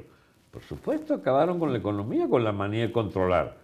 Y una legión de vagos con un chalequito que usan siempre con autoridad, pues, ¿no? Llegar allí a imponer el burócrata allí, ¿no? Autoritario, que va y cierra negocios. Esa estupidez la hicieron tanto que acabaron con todos los negocios. Sí. Es mentira. En agosto de 2013 todavía grabas un vídeo desde Venezuela, pero luego se ve que te vas ya a Miami. Me estaban... Y cuenta las razones que... Bueno, que yo estaba, para variar, en otra conspiración militar, no diré, porque todavía andan por allí. Sí puedo decir que mi amigo, ¿cómo se llamaba el chico? No lo digo. No, a ti sí que te habían hecho, porque lo comentamos en alguna otra ocasión, en tu negocio, en tu empresa, saqueos, robos, es decir, una labor de acoso, digamos, ¿no? Sí. Los chavistas conmigo eran de cierta astucia, como me tenían y lo sabían, que yo era una persona absolutamente irreprochable en mis ingresos, en mi vida personal. O sea, ellos no agarraron nunca, ellos no supieron nunca cómo arrinconarme. Ni cuestiones morales, nada. Ni negocios dudosos, nada. Entonces ya aprendieron a respetarme incluso, pero ¿cómo reventarme? Entonces empezaron a atacarme con el AMPA en mi hacienda. ¿Bien? No había semana en la finca que no hubiese un robo. Pero no un robo cualquiera. Yo tenía muchos cerdos en esa época, se robaban 20, 30, 40 en una semana. Es algo así como liquidarte. Robaban alimentos, robaban cosas, me cortaban la luz, me cortaban esto. O sea, se metían por la cerca, les puse cerca, digamos, con ¿cómo se llama? Una cosa que llaman, bueno, eso, que disparos automáticos a las piernas. Eso, miné toda la finca esa, lograban pasar hasta que llegaron con un camión, chico, me llevaron todos mis enseres, mi colchón, ¿cómo se llama? Me dejaron sin cama, Dios mío, la nevera, la televisión, la computadora, una cosa, pero era que no puede estar aquí, más o menos era el mensaje, ¿no? Socializando. Socializando. Y entonces hicieron cosas horribles, porque llegaban drogados, entonces maltrataban a los empleados, a los guardias nocturnos que habían allí, y ya llegaron al colmo entonces sacrificaban unos cerdos y con la sangre me hacían enormes letreros en las paredes, ¿no? Recién pintadas y tal, y entonces le ponían letreros, fascista, te vas de aquí, no la contarás, la próxima vez no vas a sobrevivir, cosas así por el estilo. Ahí era AMPA, pero un poco un AMPA militante, ¿no? De ideas del conocido autor Hugo Chávez Frías o Maduro. ¿Y tú eso lo denunciabas o no valía la pena? Ya, no valía la pena. No, ya, escúchame, es que antes yo esté hablando de esto, hace años ya no hay Estado, para el ciudadano común, es un indefenso absoluto y total. No hay leyes, no hay policía, toda está corrupta, ¿bien? Toda. Es más, no sabes si los que iban eran policías, o sea, con eso te digo todo. Sí. Decían, después se aparecía al día siguiente la policía, entonces pidiendo algunas retribuciones para garantizar la vigilancia de la finca. Pero cuando tú llegas a ese extremo que no sabes para qué produce porque todo te lo roban, dices, bueno, ¿y qué hago yo aquí? Entonces opté por no volver. Ya me quedaba en Valencia y por teléfono dirigía lo poco que... Y no era poco, porque eran miles de cerdos que habían allí y varias decenas de hectáreas cultivadas, ¿eh? Felizmente tenía unas personas de alta competencia que me ayudaban mucho, ¿no? Empleado, digo, ¿no? Pero es una historia realmente... Para mí, en lo personal, fue suerte todavía, porque a Diego Arria, que es una finca que estaba un poco cerca de la mía, como a 20 kilómetros de allí, llegó la guardia, el ejército, y le quitaron la finca. Me acuerdo siempre una imagen que me relataba Diego de que un oficial acostado en la cama de Diego Arria llama a Chávez. Adivine dónde estoy, comandante. Aquí estoy, en la cama de Diego. Aquí que estuvo Carlos Andrés una vez. Esa es una subclase, esa es una manga de delincuentes, los que tomó el control de mi país, capaz de hacer de ese... O sea, pues no era expropiarte, era también tratarte de humillar. Sí. Y Diego tenía aquella finca que era una belleza, ¿entiendes? No puede decirse que derivaba de ello grandes beneficios económicos. Es esa manía que tenemos los venezolanos de cuando hay una finca, Dios mío, metemos lo que nos ganamos en otra cosa, lo metemos en la finca. Y él había logrado una alta rentabilidad porque tenía unas vientres, vacas de leche importadas ¿cómo se llama?, de allí, de Holanda, de Dinamarca. Era o inglesa, escocesa, no sé. Era lo mejor en ganado de leche, con récords nacionales de producción y tal. Y era su orgullo, pues. Y la casa de él es una belleza, una casa colonial. Diego, ese era su lugar de disfrute personal y familiar. Bueno, no pudo volver. Le han robado la finca, sí, robada, ocupada y robada. De manera que en el 13 ya decides irte a... Decido irme porque yo estaba en Caracas, ya me había ido para Caracas en las conspiraciones estas que habían. No puedo decir quiénes porque entonces delataría, yo no... No, es que no hay por qué No decirlo. tengo derecho a... Porque sí hay dudas, ¿no?, de muchos de estos personajes, en realidad si eran o no eran, o si eran infiltrados.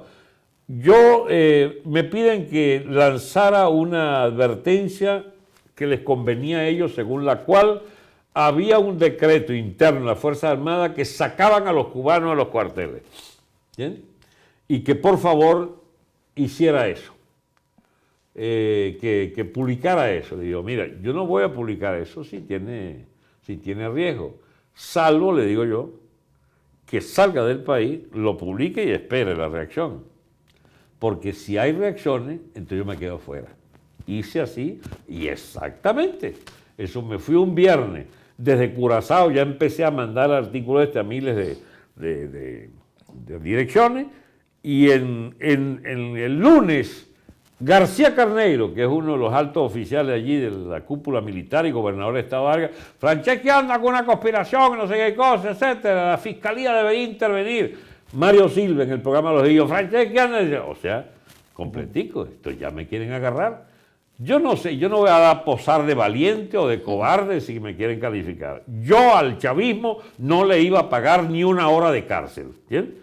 Por un problema de principio para mí. No no pueden ser tus carceleros la ES de Venezuela. Si ellos son la ES de Venezuela, lo más depravado que ha producido mi país en siglos, tú no puedes aceptar que ellos te puedan poner preso y tú como un pendejo quedarte preso porque ellos resolvieron que tu vida les pertenece. No lo acepto eso, no lo acepto. Y me quedé fuera hasta hoy, hace 6 años de eso. De hecho, desde fuera, es decir, cuando Mario Silva en La Hojilla habla de ti, cuando Diosdado incorpora vídeos tuyos a Con el mazo dando, etcétera, etcétera, en el fondo te están respetando hasta cierto punto, aunque sea para aprovecharse de frases sacadas de contexto, etcétera, pero no te ignoran. Así es, no Dice me que ignoran. está presente. Diosdado haberme sacado por lo menos unas 40, 50 veces en su programa El Mazo Dando. Y me distingue del resto. Él hace una propaganda realmente indignante sobre Capriles, por ejemplo, Sí. su sexualidad, etcétera. Cosas así, ¿no? De María Corina, que la tenía elevada, debe tener una silla preparada, la agarró por llamarla loca, y la loca, y la loca, y la desprecia. Pero antes la respetaba, pues dejó de respetarla, no sé por qué razones. En cambio, a mí siempre me tiene... cuando me ataca fuerte es porque me viste de nazi. Con un traje de oficial de la SS. el nazi Franceschi y tal. Pero lo que digo tiene nada que ver con nazis, lo que digo es improperios contra ellos. Quizá están invirtiendo por si acaso llega el día y Me han puede... dicho eso, me han dicho eso, que pudiera ser una maniobra de Diosdado. Yo no creo que para él, pero sí quizás para su familia, dirá, este tipo tiene raíces de respeto a la persona, este no va a maltratarme la familia si le toca decidir. A mí me pondrán el traje naranja en una cárcel de Estados Unidos, pero igual la familia... Exacto, a mí me podrá mandar para Estados Unidos o fusilarme, como yo he propuesto fusilarlo. Pero sabe que yo no...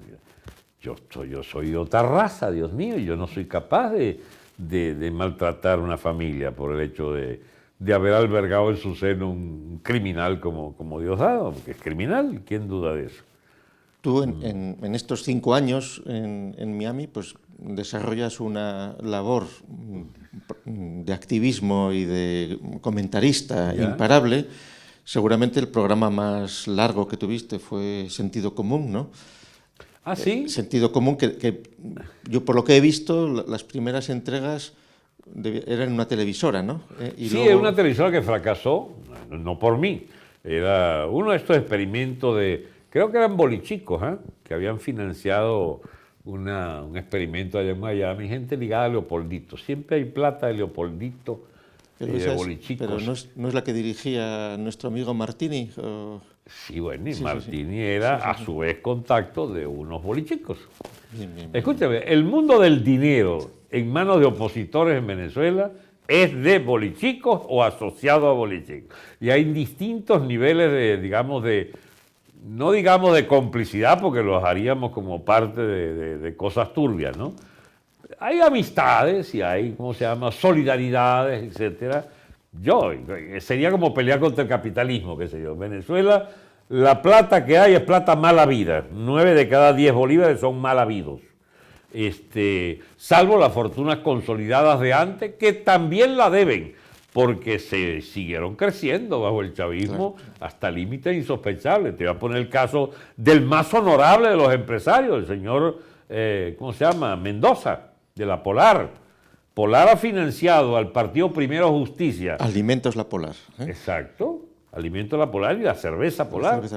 Que es monopolio, de hecho. Bueno, la Polar ha sostenido al Partido Primero Justicia, esto lo va a usar Diosdado, seguramente lo va a, y a Borges, durante 17 años, 18 años. Es el derecho del señor Mendoza a quien le da su dinero. Te va a parecer raro esta anécdota, pero créemela que es exactamente así. Pero quiero contarla.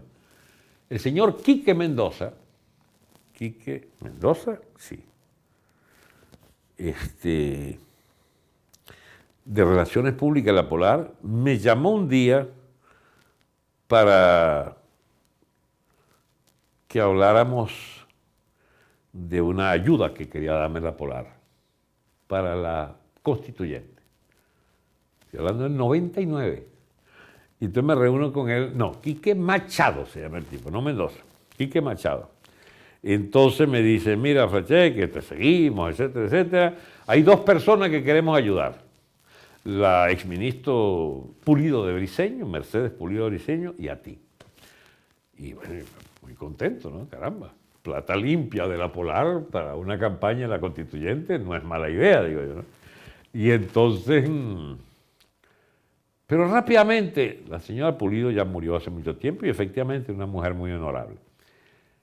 Pero rápidamente me decepcioné porque me dice, pero no te va a gustar la cifra. Me dice Quique. Y este me dice, bueno, ¿cuál es? Hasta que no me la diga no puedo saber, le digo yo. Y me dice, vamos a darte 1 millón de bolívares. 1 millón era como decir, en esa época, como decir 10.000 euros, más o menos. 8 o 10.000 euros.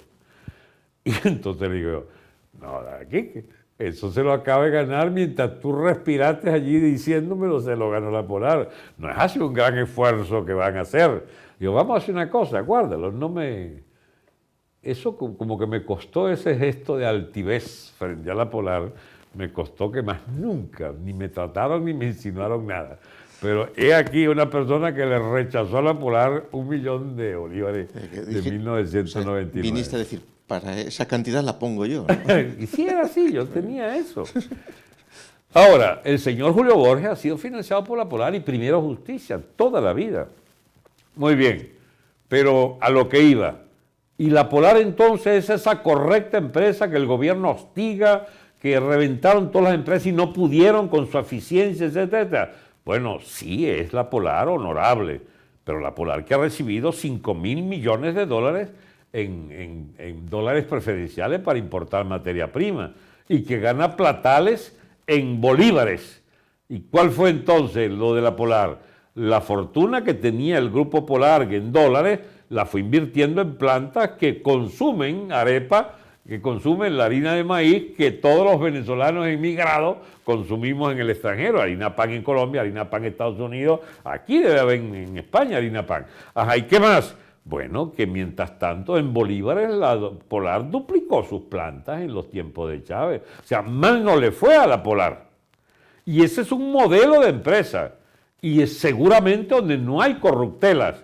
Pero fue también beneficiaria de la gestión monopólica del Grupo Polar bajo el chavismo. Chávez se mantuvo siempre en una onda de amenazarlos, pero nunca ejecutarles, nunca ocuparles, porque si ocupaba la Polar ya era el colmo de la estupidez. Toda la fábrica, las otras fábricas de otras empresas que ocuparon las quebraron todas. Y lo que queda vivo es la Polar. No, no, claro. Entonces lo dejaron quieto. Entonces, la televisora con la que empezaste Sentido Común cerró, ¿eh? Cerró. Y ya seguiste tú con... Y yo me quedé con el título de mi programa, Sentido Común, hice 250, creo, en estos días. Por YouTube, sí, o sea, entre 2014 y 2016, 17, has estado con eso, hasta que luego ya, digamos, en 2000... ¿Cuándo tomas contacto con Trevijano? A ver, yo vine... Yo conocí... Tú viniste en el 17, nos conocimos en el Exacto. 17. Bueno, escúchame, 10 días antes, 8 días antes... O sea, no lo conocías antes. 8 días antes de conocerte a ti, conocí a Trevijano. Él me invitó por una razón muy rara, ¿no? No rara, curiosa, digo, anecdótica, por supuesto, que es que me llaman de su equipo. Yo veo un programa de él donde él dice, pero llámeme por favor al Franceschi que ha empleado la fórmula, ¿cómo se llama?, de que ser repúblico es una... Caramba, qué honra, ¿no? Entonces yo llamo al contacto lo graba un amigo mío aquí, Enki, que está acá, en España, y entonces logro con una señorita que me conduce a su vez al teléfono con Trevijano. Y me dice, sentirse honrado de conocerme, que él me invita a España porque ha visto que yo he entendido su obra y su cosa, etcétera, ¿no?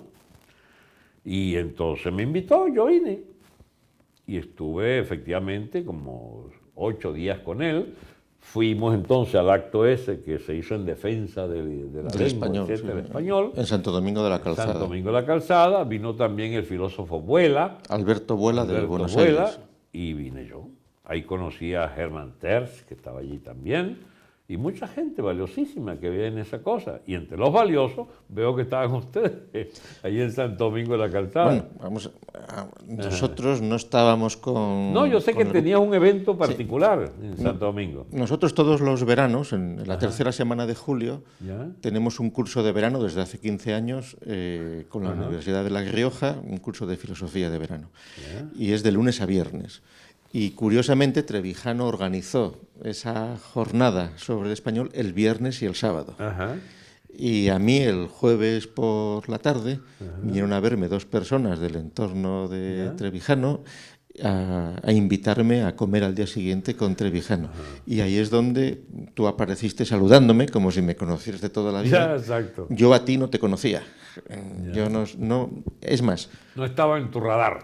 No, curiosamente, a pesar de toda la profusión mediática que tenías ya y de vídeos, yo tenía otro... No había reparado. No te culpo de nada. No, así es.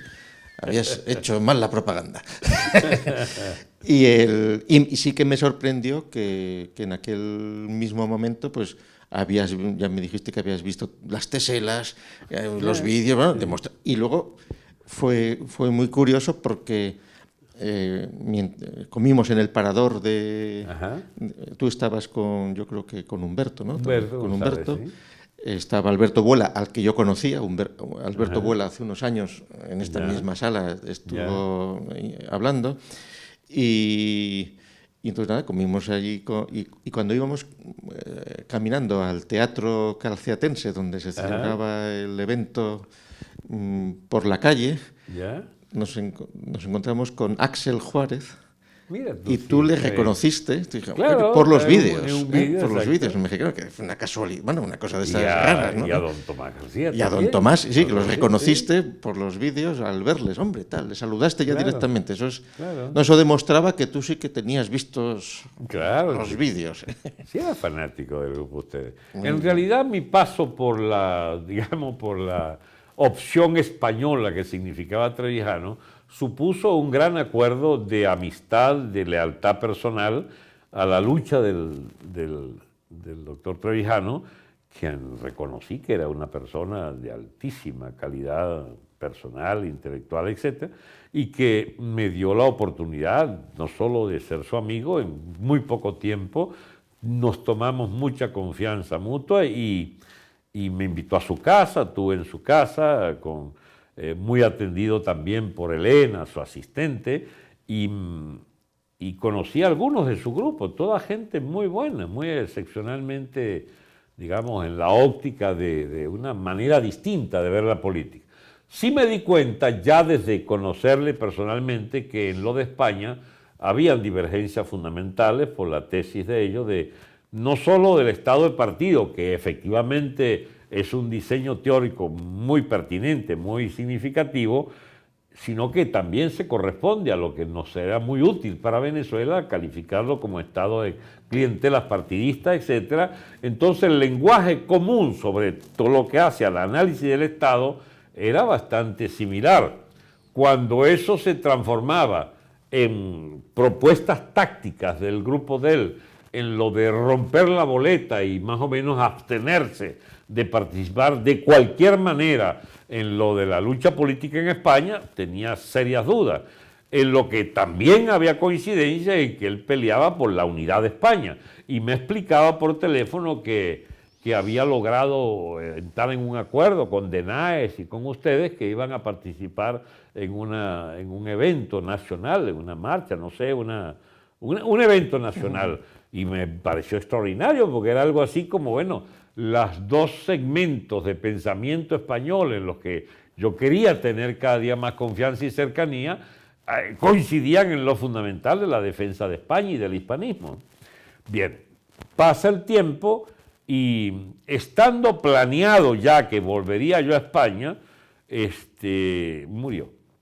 En febrero del 18, ¿no? Murió el año 18, en febrero 18. Y allí su núcleo, que yo conocía, algunos de sus dirigentes, estalló en sus componentes y conoce desde entonces un proceso de deterioro organizativo. Sacaron sus portales ¿cómo se llama? En YouTube, en Periscope, ¿no? Y ya no me sentí, yo me sentía muy vinculado era a él personalmente. Y de hecho, tú reorganizaste buena parte de tu activismo y de tu grupo de colaboradores en Estados Unidos en particular, ¿sí?, y en Venezuela, bajo la marca Repúblicos. Sí, que para él le sorprendió porque él digamos, no se esperaba eso, ¿no? Que yo tomara al pie de la letra lo que era una definición por la que él luchó toda su vida, ¿no? De que uno no es republicano. Y yo se lo definí como ser republicano es estar en eso. En cambio, ser repúblico es ser eso. Y él consideró eso una cosa extraordinaria. En realidad es una especie de juego de palabras de verdad astuto, pero que o la tomé del mismo o de algún colaborador, porque me sonaba que no había sido una concepción mía. Pues él celebró todo aquello de que había acercado a una persona del otro lado del Atlántico que pudiera seguir su obra. Y realmente conocí su obra porque me dio sus libros acá y me fui a Canarias, donde yo estaba con mi esposa por vacaciones allí de verano, y leí sus libros, Dios mío. Entonces, yo con propiedad defendía sus posiciones.